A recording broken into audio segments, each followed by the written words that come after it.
Hi, and welcome to a new tutorial on how to use the arpeggiator feature in your Wavetable synthesizer.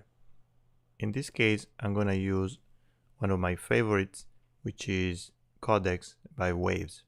For this purpose, we're going to use a track that I created previously, where among other things, I have two arpeggiator pads that I'm going to highlight right here.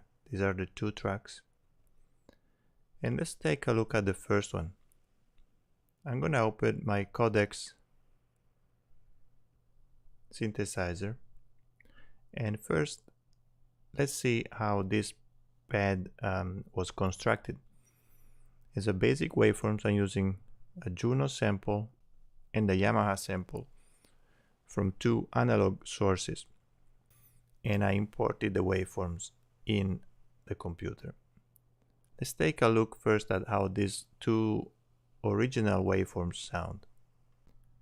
The two samples that I'm going to use to construct this patch are an analog Juno pad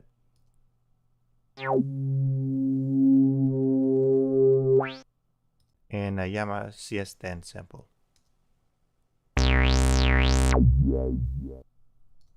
The two are kind of complementary, having the Yamaha samples a little bit more lower end of the frequency spectrum, and the Juno sample having a little bit more mid and highs.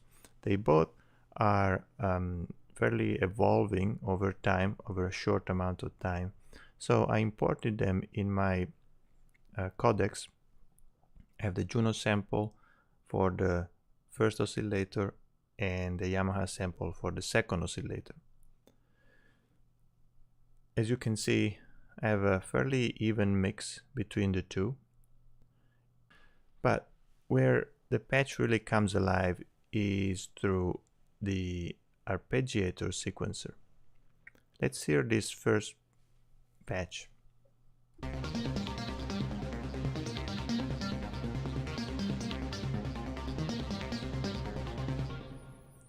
So the patch really becomes very interesting and of course very rhythmic, because I'm using the arpeggiator and the sequencer.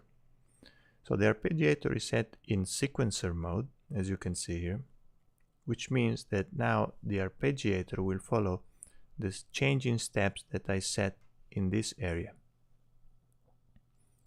This will follow the tempo of my DAW, or the host sequencer, and basically I have a pattern of 16 steps that I set up here. And for each step, I can turn the step on or off. In this case, they are all on. And each step has a transposition parameter that is set in half steps.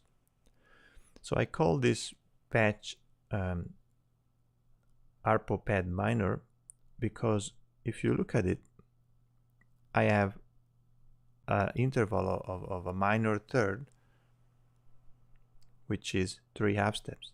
And this is highlighted, of course, here with my minor third, but also with a minor 7, which is the interval of the 10. Then I have a fifth right here, and again I have a minor 7 right here. So it definitely suggests a minor tonality. Let's hear it again.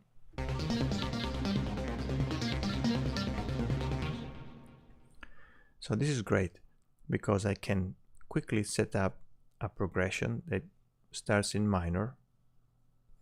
The only tricky part here is that if I want to play a different chord now, let's say I played C minor.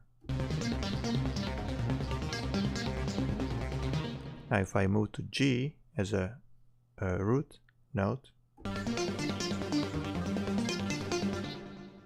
I still have a G minor. So everything is minor, no matter which key I pressed on the keyboard. So how can I make my song, my piece, a little bit more interesting? Well, what I ended up doing is to duplicate my instrument track, and I duplicated also the patch. But this time, while all the other parameters are the same, I worked on the sequencer in order to give me a major tonality, a major key. So everything else is exactly the same, but as you can see now, I have 4 half steps which give me a major key, and my previously step 4 that was outlining a minor 7 now is set to an octave. So now if I play my major arpeggiator, which is on this track,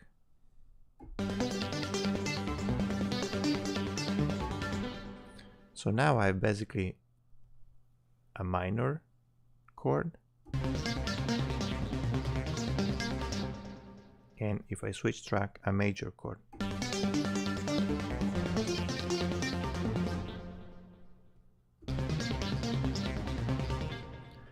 So now I'm basically using the same patch, but I have much more control over the harmonic motion of my piece. In fact, let's look at this progression. I'm going to solo my 2 pads here, and if we zoom in here, we can see that I'm using the minor patch to play the first chord of the progression, and then the major one to play the other chords. So let's see how it sounds.